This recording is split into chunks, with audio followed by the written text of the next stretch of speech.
When I finished my speech, there was a long silence. All by the corpses and videodromes, Abaccio and NYPD Blue were gaping at me. "I see," Giovanna said, trying unsuccessfully but adorably to conceal his surprise. "That's all," I said. "I don't know if anything else worked out yet, but it seems like you might know something about a stand that speeds up time, right?" Giovanna had been so quietly calm all this time. Why had that description rattled him so? But he just shook his head. "No idea, I'm afraid." "So why were you so surprised?" No, maybe this wasn't surprise. There was a sadness in his eyes. "Why was this such a shock to you?" As if that brought him back to himself, Giovanna's usual mask slipped over his features. "It didn't. There was clearly something here. Something not right." "Is your boss lying?" I said, turning to Bruno Bucciolati. He'd been watching everything closely from behind Giovanna. Giovanna spun around, not expecting this, and his eyes must have met Bucciolati's. Bucciolati didn't answer immediately. I can smell it, Giorno. A smell I shouldn't be smelling." "Bucciolati, don't." "I shouldn't ever be smelling this in my own family, on my own team. So why the hell am I?" "You're imagining it." "I'm what?" Bucciolati roared. Mr. and Fugo came hurrying back to the study. "What's up, Bucciolati?" "Shut the fuck up, Fugo!" Bucciolati snapped, seething with rage. His men fell silent. "This stench just got even more distinct. Giorno, you just lied to me. I'm not imagining this shit. You know damn well I can smell a lie a mile away. I've proven it countless times, Giorno. My nose for lies is never wrong. You're keeping something from us. I don't even need to lick that cold sweat off your brow. You're lying! Spit it out, Giorno! What the fuck are you hiding?" Giorno said, then sighed. "I was just a bit thrown by Joestar's reasoning.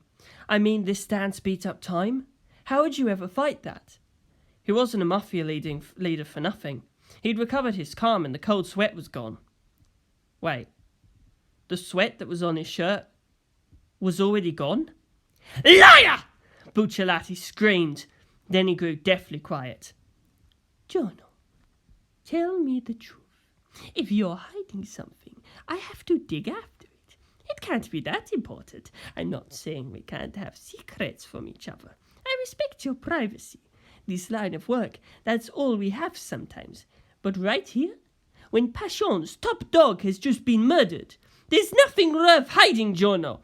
Say it, Giorno! Say it!" He rose to a shriek at the end, and his stand appeared behind him. It looked like a girl, and held a needle and thread in its hands. "Don't, Bucciolati! If you don't tell the truth, I'll stitch your mouth closed! Do it, stepmom!" As the female stand grabbed Giovanna's lips together, stuck the needle through them, pulled the thread after and began sewing them together at fearsome speeds, Giovanna yelled, "Bucciolati! No! I'm not the one lying. I was lied to." "What?" Bucciolati said and stopped sewing. "I'm the one who was betrayed." "What do you mean? By who?" Giovanna fell silent. Behind me, NYPD Blue suddenly said, "The fuck is this?" I turned around and found NYPD Blue still examining the bodies. His hands were on Diavolo's corpse's face, but they weren't just resting there. Diavolo's face had opened up, and he was looking inside. Kashibi Rohan's stand, Heaven's Door, which turned people into books filled with their memories and history. NYPD Blue and Abaccio had a brief whispered conversation about something, and then Abaccio turned to me. "What do you make of this?" Diavolo's face was in book form. The pages spread open. The pages were all covered with the word death in all kinds of languages, but Abaccio was pointing at the very bottom of the page, some tiny, tiny letters in either corner. The right page read 121. The left read 123. "Huh?" I said. This was weird. "Right," Abaccio said, and flipped to a different page. The right read 237. The left read 239. It only had odd pages. Were pages missing? No. If that happened, 2 sequential pages would be missing. This was something else. I picked another page and looked at the front and back of it, and the front was 323, and the back was 325. This book only had odd numbers in it. What the? I looked up, and Kishibe had come up behind us and was peering over our shoulders. Any idea what this means? I asked. Kishibe put his hand to his lips. I've never seen anything like it. I can only think of one explanation. NYPD Blue and Doppio said as one. Someone else had the even pages. Kishibe said much the same thing. I stopped looking when I saw the word death everywhere. How careless of me.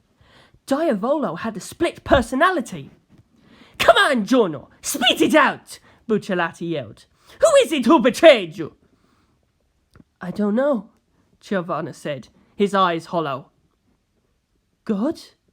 Don't you even dream about fucking with me right now, Bucciolati yelled. Stepmom sewed more of Giovanna's mouth shut and threw a few stitches through his cheek as well, completely wrecking his even features. Tell me the damn truth, Giorno. You're a fucking boss. What the fuck are you up to? I'm telling the truth. I've been betrayed by God. Grit your fucking teeth, Giorno! Wham! Bucciolati just straight up punched Giovanna in the face. Raimi squeaked and hid behind Kishibe. The twins and Heroes were completely at a loss now, frozen in place. Blood sprayed from Giovanna's mouth and tears from his eyes. He was crying. Blood and tears fell to the floor. The blood dried and the tears vanished. In an instant. Kishibe spoke up. I've looked inside almost everyone alive in here, so Heaven's Door can make you all able to speak all 3 languages. Only 2 people I haven't looked at. Giovanna, who could already speak Japanese and Italian, and the empty-eyed boy who showed up late following Giovanna. Vinegar Doppio, where is he? NYPD Blue and Doppio looked around, but there was no sign of Doppio. Huh? He was just there! Shit! Where is he? Kishibe yelled. Find him! Jacques! Enzo! Johanna! Nijimura Moria Taisu yelled, unleashing his stand, which looked like 3 dolphins. Might be faster to call him, Abaccio said, grabbing Pink Dark Boy off the floor. A moment later, rang from under the floor. Hello, hi, what's up? Call me anytime. I'm shiny, sparkling Doppio, and I love phones. His bright voice, and then some dolphin squeaking, and he yelped. Ah! What the fuck? Bring him back here, Grad Blue, Moriel Taisu yelled, and a hole in the centre of the study slammed open, and a dolphin flew up out of it with Doppio on its back, and the floor and door in the ceiling opened, and the other 2 came back as well. Hey, what the fuck? I'm on the phone! Doppio snarled, holding his shoe to his ear, barely holding onto the dolphin with his other hand. Pah! Trying to run? Kishibe cried. You can't escape from the cube house. Heaven's Door! I wasn't super sure why he was shouting his stand's name, but he rapidly drew a transparent figure in the air, and Doppio's face exploded. The pages of his book flew open, and his hand slipped off the dolphin's fin, and he fell to the floor, rolling several times. Everything you said was half crazed, and I've had my eye on you. Let's have a look. Kishibe strolled over to him and checked the pages of Doppio's book. Huh? He said, flipping through several more pages. He's got odd and even numbers. He's normal. He's just a little natty, Kishibe cried.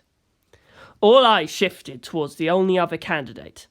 With all eyes on him, Giovanna stared off into space and whispered, Are you abandoning me, God?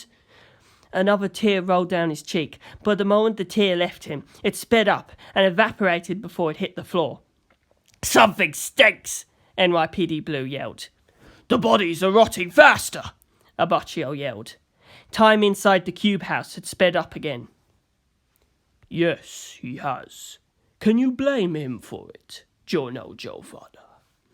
The speaker was a man standing in the door to the north, dressed in a form-fitting silver garment that looked like something out of an H.G. Wells novel. There was a cross on the front. Who?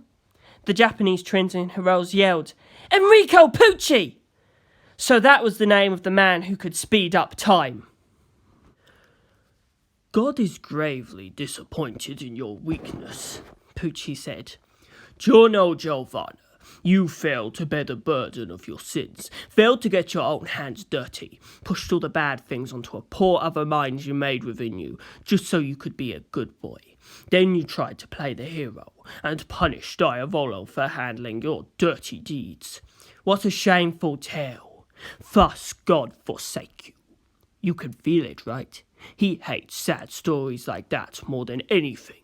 He won't have anything more to do with you. That's why he sent me here to take care of you. You will never see his face again, but if you have any last words for him, say them now. Giovanna wiped his tears away with his arm. You saying that will not make me believe it, and I will not be giving you a message to take back. Pucci said nothing but crooked his head. Huh?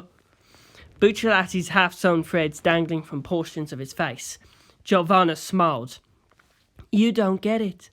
You aren't here to finish me off. I'll be finishing you. You're the one God has forsaken. This was always the plan, poor priest. If only you'd never realised how you've been used, you might have been happy to the bitter end. But I am the son of a God who is both kind and cruel, and I must act accordingly. Father Pucci, my father never expected anything from you. He knew you would never be able to connect the loop. That was never possible for you, or for any version of you. He sent you on this path, knowing that only too well, because you being on this path was part of his plan. You are a half-formed man, driven by fruitless desire, a narrow-minded man, unable to accept anything but your own ideals, a self-absorbed lowlife who has the gall to try to bask in God's love, so vain you'll do anything for a modest scrap of praise, and for a fleeting moment's emotion, you'll act as if you've risen to heaven and activate your bizarre power. He had a use for that power, but that use has been and gone. If you were but a little more rational, he might have allowed you to remain by his side, useful or not, but in the end, you are a man of no experience, incapable of deeper thought, incapable of seeing the big picture, a fool dancing at the whims of your betters. Since he saw no value in keeping you around, he's tossed you aside like yesterday's trash. Are you prepared? There was an awful crackling sound all around us, and the cube house's wallpaper and carpet faded, peeled, tore, rippled, rolled and disintegrated. Time was going faster and faster. Ah! The evidence! I turned at the scream and saw NYPD Blue hurriedly carrying the rapidly rotting bodies of Kira Yoshikage and Daya Volo out through the east door. In the north door, Enrico Pucci had gone beet red. Silence, boy! Giovanna laughed aloud. See? You know I'm right. That's why you've gone red. But you don't even realise throwing a childish tantrum to deny the fact just proves how shallow you really are. I said shut up! You mean I'm so flustered I can't come up with a comeback, so please stop talking, sir? There was a snapping sound, and Kishibe's work desk in the centre of the room collapsed. I looked at the clock sitting on the rotting desk. Those with needles had long since spun so fast the needles flew off, and Joel's projecting numbers onto glass were changing so fast it was impossible to read the time. I could barely even read the date, but I could just about see the thousands place in the year changing. 5, 6, 9, 13. Wow, I thought. They even included a fifth digit. The desk had turned to dust, and even the sturdiest of the clocks at last stopped working and turned to dust as well. You're going to die, but first, I'm going to slaughter all your men, Pucci yelled, and if he used this sped-up time against us, there was no way we could stop him. This was well beyond Mach speed. He'd been moving faster than the speed of light, which was supposed to be the fastest speed possible. But even now, Giovanna just smiled. Father Pucci, do you know what this insect is? He said, pointing to the air. There was a rhinoceros beetle flying there. Huh? Pucci frowned. This is the arrowhead I just took from Raimi, Giovanna said. I turned it into something living to prevent the flow of time from damaging it. Given the size, a Japanese rhinoceros beetle was a good fit. But you know, I've been thinking, was there really only one arrowhead hidden in the Arrow Cross house? Pucci was still thinking. Giovanna didn't wait for him. I mean, there's more than one arrow outside. Ah! Ah! Ah! It burns! Rohan, it burns! hot I can't bear it! Raimi screamed and grabbed onto Kishibe, her back thrashing violently as another 3 rhinoceros beetles surfaced on the skin of her back, tearing their way out of her. Giovanna laughed. The 4 rhinoceros beetles. You see your mistake now? This is the real prophecy.